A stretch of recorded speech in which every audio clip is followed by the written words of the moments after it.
स्वागत है आपका एमपीपीएससी क्लासेस के ऑनलाइन स्टडी प्लेटफॉर्म पे। हमारा मोटो है शिक्षार्थ आइए सेवार्थ चाहिए।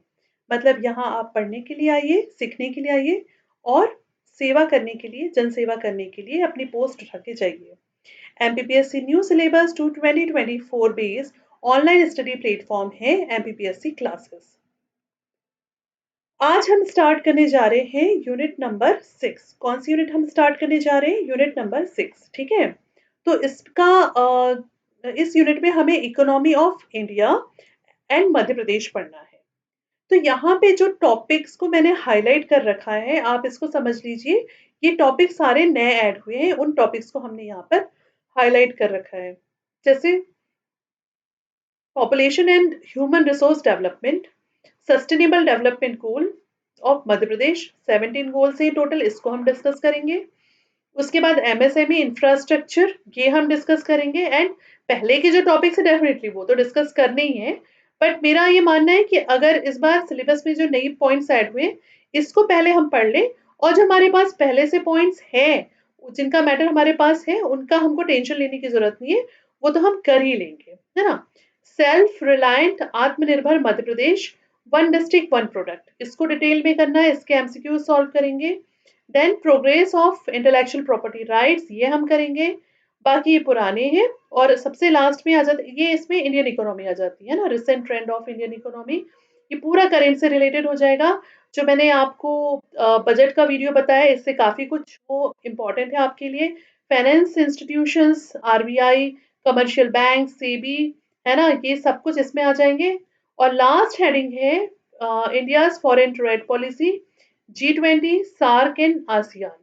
आप ये मेरी बात बिल्कुल नोट डाउन करके रखिएगा कि इस टॉपिक से एक या दो क्वेश्चन डेफिनेटली उठ सकते हैं। कितने क्वेश्चन? एक या दो, है ना।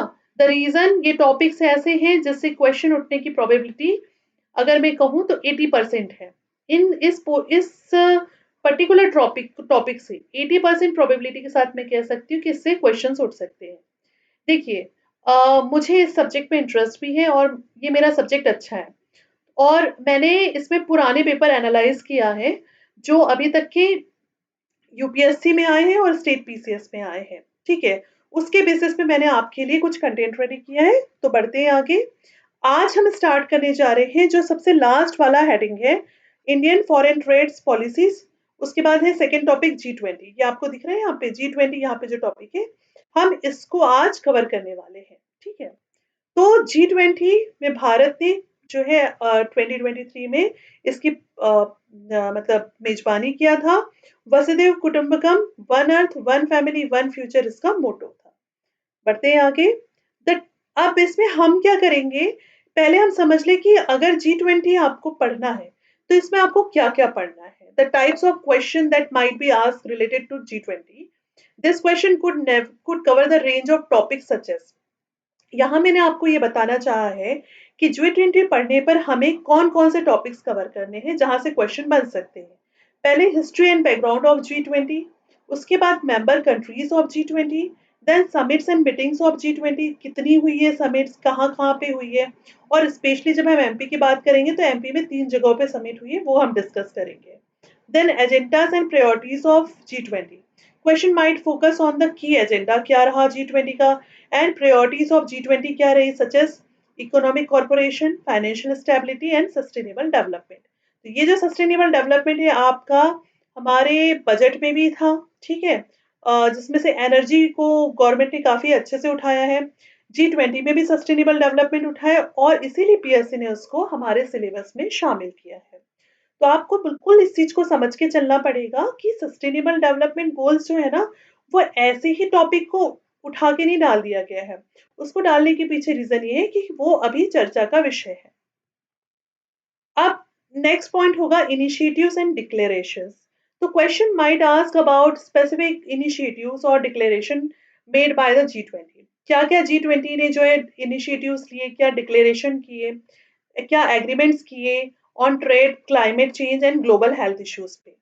फिर हमें बताना है कि G20 में G20 का रोल एंड फंक्शंस क्या रहे हैं, एंड क्रिटिसिज्म एंड चैलेंजेस। सो जब आप प्रिपरेशन करते हो ना पीएससी की, तो बहुत इम्पोर्टेंट हो जाता है कि आपकी स्टडी का जो एरिया है वो वाइड होना चाहिए, आपके सोर्सेस न्यूज़पेपर्स, मैगजीन्स, नेट से आप हेल्प ले सकते हो और करेंट अफेयर्स को उसमें इंक्लूड करके चलना है, इंटरनेशनल रिलेशंस, आपकी टेक्स्ट बुक्स जो रहती हैं और प्रीवियस ईयर क्वेश्चन पेपर्स, इससे आप किसी एक टॉपिक को कवर करते हैं। अब G20 से रिलेटेड कुछ इंपॉर्टेंट बातें कि G20 में टोटल मेंबर कंट्रीज कितने हैं? 20 है, ठीक है। इसमें जो 20th है वो पहले क्या था?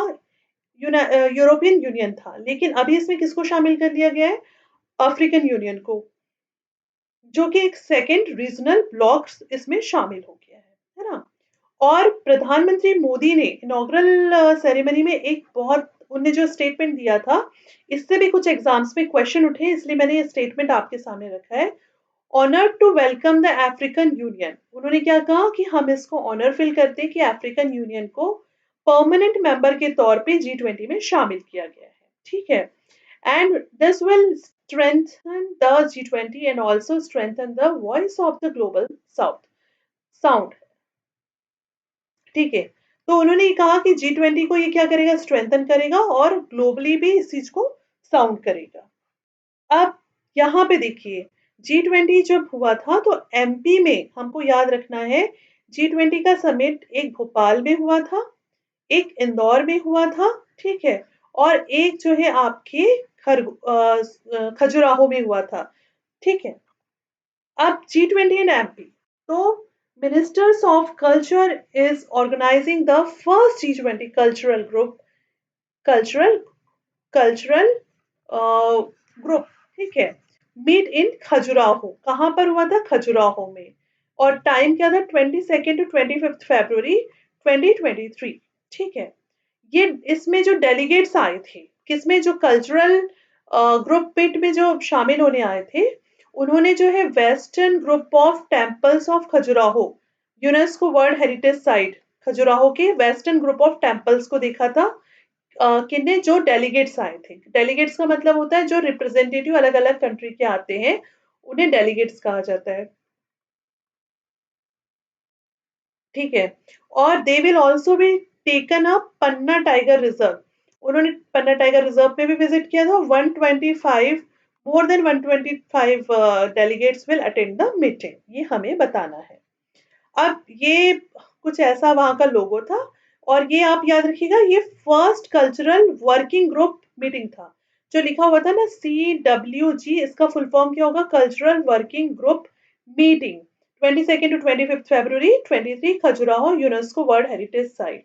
देखिए, हमेशा कोशिश करिए कि आप सोर्सेस से उठा के पढ़ाई करें, इससे आपके पास में प्रोबेबिलिटी ऑफ क्वेश्चंस जो उठ सकते हैं उनके सॉल्व करने की बढ़ जाती है, ठीक है।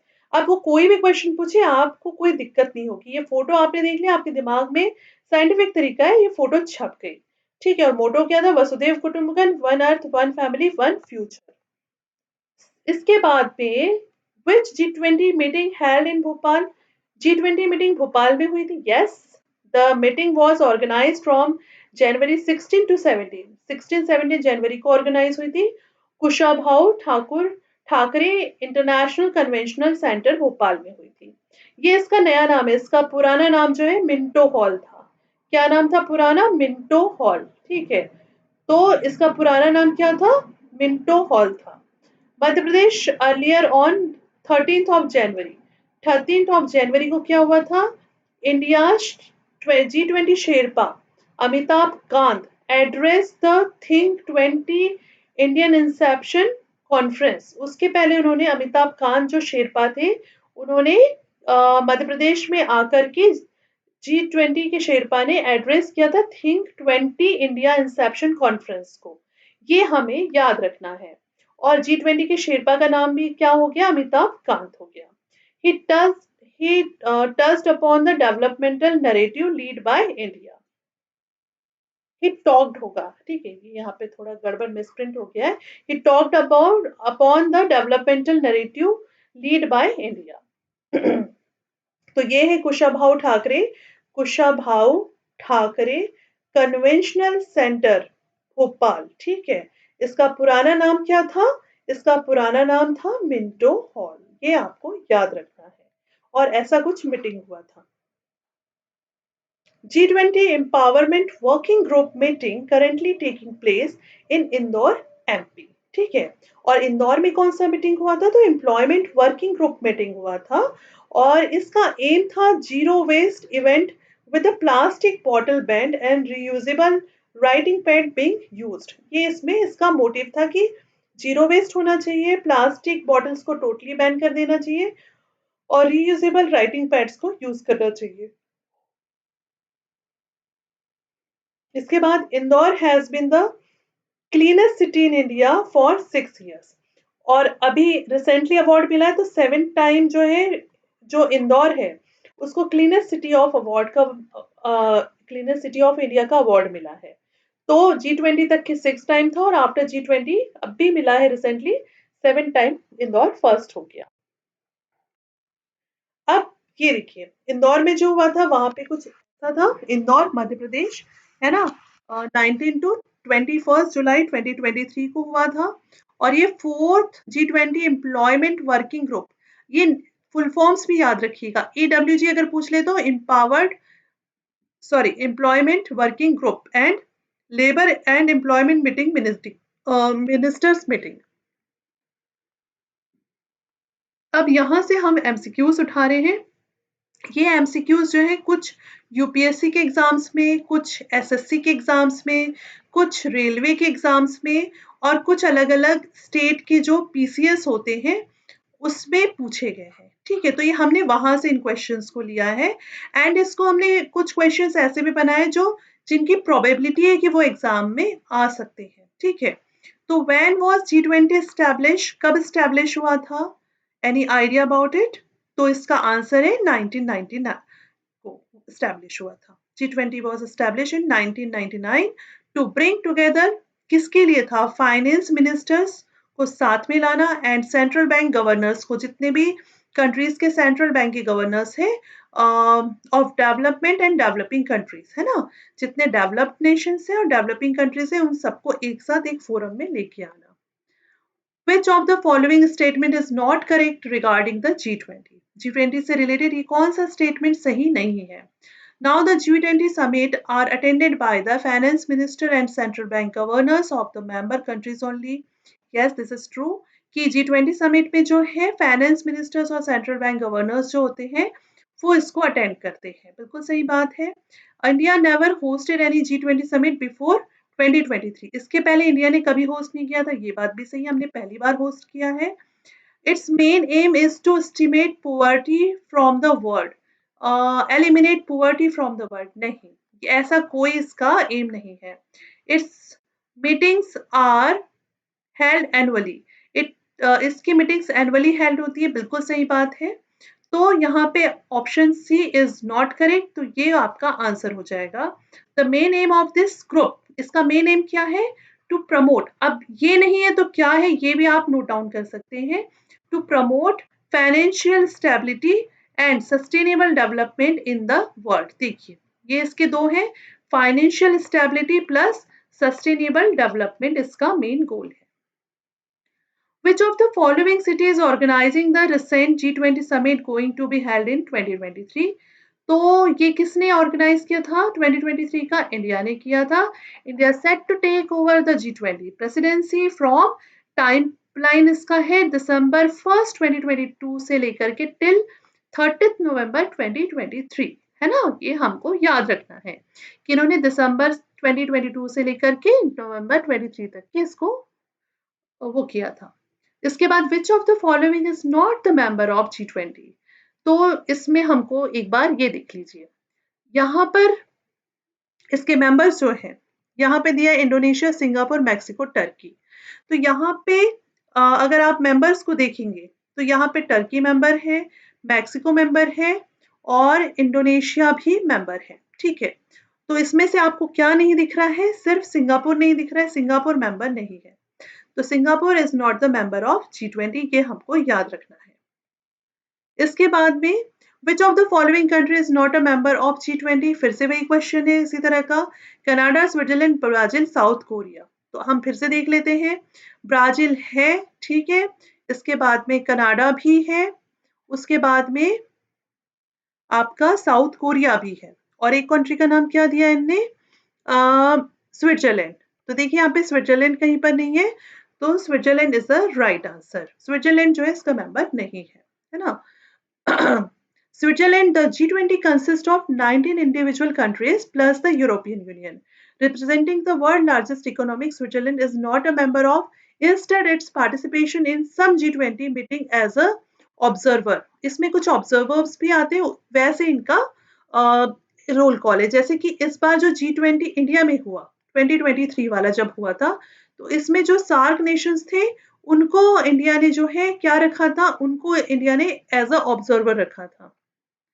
Which of the following statement is not correct regarding the G20? So it is the meeting of G20. The European Union is represented by the European Commission and by the European Central Bank. बिल्कुल सही बात है कि जैसे हमने कहा कि इसमें जो है अलग-अलग कंट्रीज के जो कमीशंस रहते हैं और जो सेंट्रल बैंक्स रहते हैं उसके गवर्नर्स रिप्रेजेंट करते हैं। तो यूरोप का यूरोपियन सेंट्रल बैंक का गवर्नर रिप्रेजेंट करेंगे। इसके बाद G20 economics account for around 85% of the gross world product. ये बात भी सही है, ठीक है। And G20 economics amount is around 80% of the world trade. दुनिया भर के ट्रेड का 80% भी अकेले ही संभालता है, ये भी सही बात है। G20 economy account for the 40% population of the world. No, this is wrong. ठीक है, ये गलत है। हम वर्ल्ड की 2/3 पॉपुलेशन ऑफ द वर्ल्ड जो है इसमें account for the around about 2/3 population. तो ये आपको आई थिंक समझ में आ गया होगा। इसके बाद नेक्स्ट में आते हैं, where was the first summit of G20 held. G20 की पहली समिट कब हुई थी ये हमको बताना है। तो पहली समिट कहाँ पर हुई थी, यूएसए में हुई थी, ठीक है, वॉशिंगटन में। और ये कब हुई थी, 2008 में हुई थी। 2008 में हुई थी और कहाँ हुई थी, वॉशिंगटन में हुई थी यूएसए के। ये हमको याद रखना है।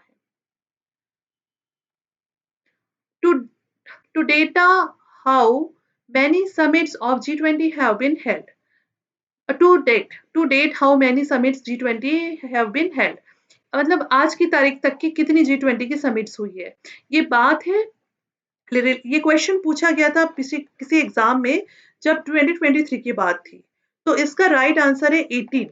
तो इसका एक्सप्लेनेशन ये है कि 18 summit was successfully done in India, है ना। और next G20 summit will be hosted by Brazil in 2024। 2024 में वहां पर होल्ड होगी, अभी वहां पर होने वाली है, ठीक है। ये इसका आंसर हो गया। अब इसके बाद है, which of the following statement is correct about G20। G20 के बारे में कौन सा स्टेटमेंट करेक्ट है। तो the presidency of G20 is supported by Troikaa, made up of current immediate past and future host countries. तो देखिए इसमें करंट कंट्री कौन था, इंडिया था, ठीक है। पास्ट कंट्री कौन सा था, इंडोनेशिया था, 2022 में उसने किया था। और फ्यूचर होस्ट कंट्री कौन था, ब्राजील था, 2024 में जो होस्ट कर रहा है। तो ये तीन कंट्रीज को हम क्या कहेंगे, इनको हम कहेंगे ट्रोइका। क्या कहेंगे हम इनको, ट्रोइका कहेंगे, ठीक है। G20 प्रेसिडेंसी से रिलेटेड होता है ये। फिर है उसके बाद कि the G20 has a permanent secretariat. ऐसा नहीं है, जो कंट्री होस्ट करता है वही कंट्री इसका सेक्रेटरीट हो जाता है, वहीं पर हो जाता है। In 2015 the G20 presidency was held by China. No, it is wrong. G20 presidency rotates every 2 year. नहीं, एक साल में एक प्रेसिडेंसी एक कंट्री के पास जाती है। तो 1 ईयर की इसकी जो है प्रेसिडेंसी होती है, ये हमको याद रखना है, ठीक है। ये हमको याद रखना है कि 1 ईयर की इसकी प्रेसिडेंसी होती है। बस इसमें यही काम का है। आप बढ़ते हैं आगे। तो आई थिंक ये वाला क्वेश्चन क्लियर है। इसके बाद नेक्स्ट क्वेश्चन देखिए, क्वेश्चन आंसर फॉर्मेट में ये G20 आपके दिमाग में पूरा बैठ जाएगा, इसीलिए इसके फैक्चुअल फाइल ना बना करके इसकी हमने ऑब्जेक्टिव फाइल बनाई है, क्योंकि प्री में जितना ऑब्जेक्टिव लगाएंगे उतना आंसर के करेक्ट होने के चांसेस बढ़ते हैं। इन्हीं में से कोई एक क्वेश्चन फंस जाए, when will India hold the G20 summit. तो इसका राइट आंसर है 2023, है ना। It is surprising that India did not host any G20 meeting so far, But in 2023, India will host the 18th G20 summit of 20 G20. What is the inspiration for G20 logo? G20 के लोगो के लिए inspiration क्या है? किसी exam में पूछा गया question था, ठीक है, तो इंडियन नेशनल फ्लैग है। G20 logo draw inspiration from the vibrant color of the Indian national flag, saffron। जो देखिए यहाँ पे ये जो कमल के ऐसे पत्ते बने हैं, ये किस कलर के हैं? सैफरॉन के बने हुए हैं, सैफरॉन कलर से रिलेटेड है। व्हाइट एंड ग्रीन, इसका बेस हो गया व्हाइट, और G20 के जी में ये ग्रीन आ रहा है, यहाँ ग्रीन आ रहा है, यहाँ ग्रीन आ रहा है, ऊपर में सैफरॉन आ रहा है ना। एंड ब्लू, तो अर्थ का कलर कर दिया है ये ब्लू, है ना। It just opposes planet, it just opposes planet earth with the lotus, है ना। अर्थ को एक जो है लोटस के ऊपर अर्थ प्लैनेट है, and earth reflects India pro planet approach to life, है ना। One is perfect harmony with nature.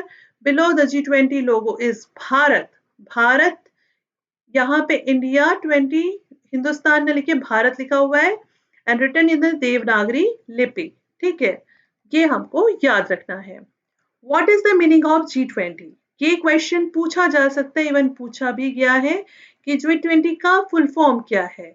Is it grand 20 nations, great 20 nations, group of 20, none of this? So the right answer is group of 20. Group of 20 is G20, and it is a premier forum for international economic cooperation. Where is headquarter of G20? So none of the above. यहाँ कहीं पे भी इसका headquarter नहीं है। जैसे मैंने आपको पहले ही बताया, जो कंट्री इसको होस्ट करेगा, है ना, G20 does not have the permanent secretariat or headquarter. It keeps changing with the host country. जो कंट्री होस्ट करेगा उस वहीं पर इसका सेक्रेटरीट और हेडक्वार्टर हो जाता है। G20 की सबसे अच्छी बात ये है, ये आपको याद रखना है, सेक्रेटरीट और हेडक्वार्टर चेंजिंग होगा होस्टिंग कंट्री के साथ साथ, होस्टिंग कंट्री के साथ साथ। What is the official language of G20 summit? इसकी ऑफिशियल लैंग्वेज क्या है? तो इंग्लिश है, फ्रेंच है, स्पेनिश है, ऑल ऑफ द अबव। इसका राइट आंसर क्या है? All of the above.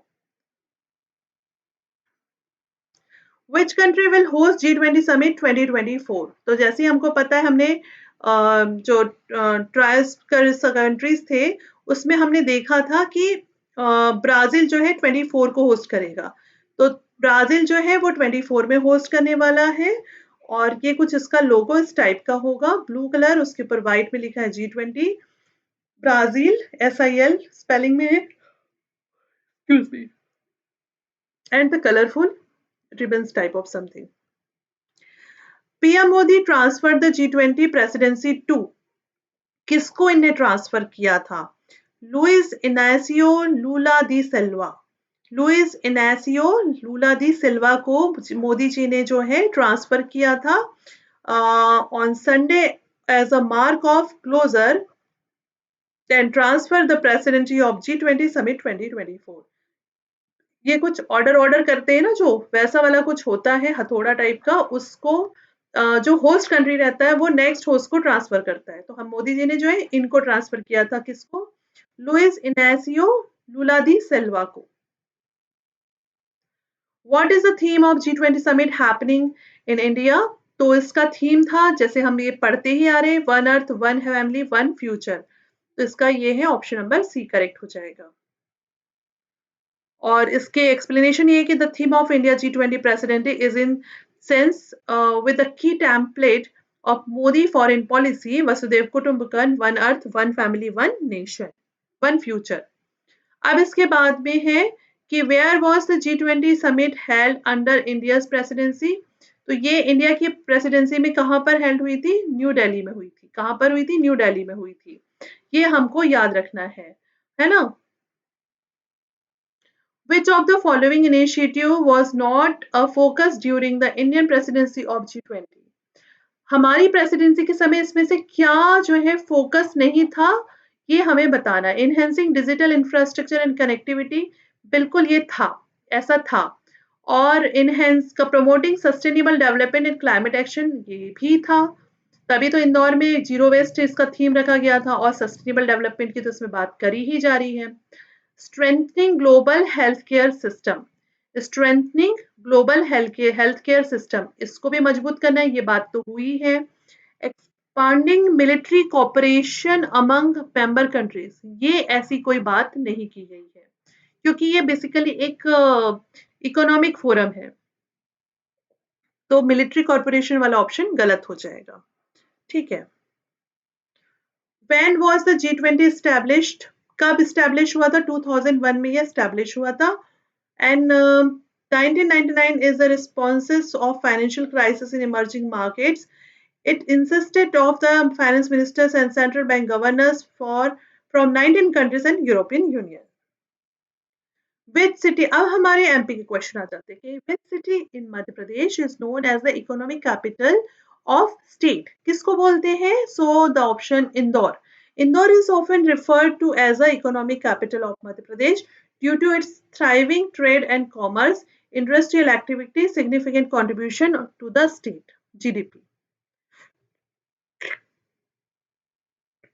ये हमको याद रखना है। आज थोड़ी मेरी तबीयत सही नहीं है, बट फिर भी मुझे लेक्चर लेना था तो मैं ले रही हूँ, इसलिए बीच में थोड़ा-थोड़ा वो दिक्कत आ रही है। हाँ, तो हमको ये याद रखना है कि जो इंदौर है वो क्या है? ये बेसिकली हमारा एक इकोनॉमिक कैपिटल है और trade and commerce, industrial activities significant contribution state की जीडीपी में देता है। Which of the following sector is a key focus for the Madhya Pradesh industrial development, aligning with discussion in International Economic Forum? मतलब G20 में ये कह रहा है किस पे डिस्कशन हुआ है? की focus for Madhya Pradesh industrial development के लिए। तो इसमें मेन इसमें था ऑटोमोटिव मैन्युफैक्चरिंग। जो ऑटोमोटिव मैन्युफैक्चरिंग वाला जो काम होता है इसके ऊपर में फोकस किया जा रहा है, ये मेन इसका फोकस एरिया रहा है। How does Madhya Pradesh infrastructure development related to discussion in international forum like the G20? तो इसका आंसर हो जाएगा कि improvement of road and network. आपको क्वेश्चन ये पूछ रहा है कि infrastructure development related discussion international forum में मध्य प्रदेश के लिए क्या मतलब लाइक द G20 उसमें क्या हो सकता था? तो improvement of road and rails हो गया, expansion of airport and sea ports हो गया, डेवलपमेंट ऑफ स्मार्ट सिटीज हो गया। मतलब इसका आंसर जो है ना ये ऑल ऑफ द अबव हो जाएगा। Which of the following international agreement of initiatives or in Madhya Pradesh activity participating in to address climate change, sustainable development topics often discussed in G20? तो ये किससे related है? Paris agreement से। Paris agreement मतलब ये कह रहा है कि जो इंटरनेशनल एग्रीमेंट और initiative of Madhya Pradesh activity participating किसके लिए क्लाइमेट चेंज और सस्टेनेबल डेवलपमेंट के जो गोल्स हैं उसको अचीव करने के लिए कौन सा इंटरनेशनल एग्रीमेंट है? तो ये पेरिस एग्रीमेंट है, ये आपको याद रखना है। और इसमें मध्य प्रदेश भी शामिल है। मध्य प्रदेश में along with the rest of India उसके साथ शामिल है, जिसमें कि हमें जो है एक्टिवली पार्टिसिपेट करना है in the Paris agreement and international treaty का एम क्या है? कम्बेटिंग क्लाइमेट चेंज, प्रमोटिंग सस्टेन, इसको कम करना है हमको क्लाइमेट चेंज को, और किसको प्रमोट करना है? सस्टेनेबल डेवलपमेंट को। देखिए कितनी बार सस्टेनेबल डेवलपमेंट का नाम बार-बार आ रहा है। ये टॉपिक भी मैं लेके आऊंगी। Topics that are often discussed in forum like G20. How does Madhya Pradesh contribute to Madhya Pradesh agriculture sector which is often discussed in the forum like G20? तो इसका हो जाएगा लीडिंग प्रोड्यूसर ऑफ व्हीट है ना? हमारा क्या contribution Indian agriculture sector में जो G20 में डिस्कस हुआ था? तो we are the leading producer of wheat है, ये डिस्कस हुआ था हमारे बारे में। हम लार्जेस्ट प्रोड्यूसर ऑफ राइस से चावल उगाते हैं, मेजर प्रोड्यूसर ऑफ पल्सेस, दाल भी सबसे ज्यादा, मतलब दाल चावल आटा तीनों ही हम उगाते हैं, तो ऑल ऑफ द अब हो जाएगा। सो अपने हौसलों को, यहाँ पे ये वाला डिस्कशन खत्म होता है G20 से रिलेटेड, और ये क्वेश्चंस आपके लिए बहुत हेल्पफुल साबित होंगे एंड आई होप कि ये वीडियो आपको पसंद आया होगा। अगर पसंद आता है तो प्लीज लाइक करें, शेयर करें और कमेंट सेक्शन में जरूर बताएं कि वीडियो आपको कैसा लगा है। ये हमें मोटिवेट करता है ना? तो एक आज का मोटिवेशन कि अपने हौसलों को ये मत बताओ कि आपकी तकलीफें कितनी बड़ी हैं, अपनी तकलीफों को बताओ कि आपका हौसला कितना बड़ा है। सो इसी मोटिवेशन के साथ ऑल द बेस्ट और मिलते हैं नेक्स्ट वीडियो में। Thank you so much for watching this video.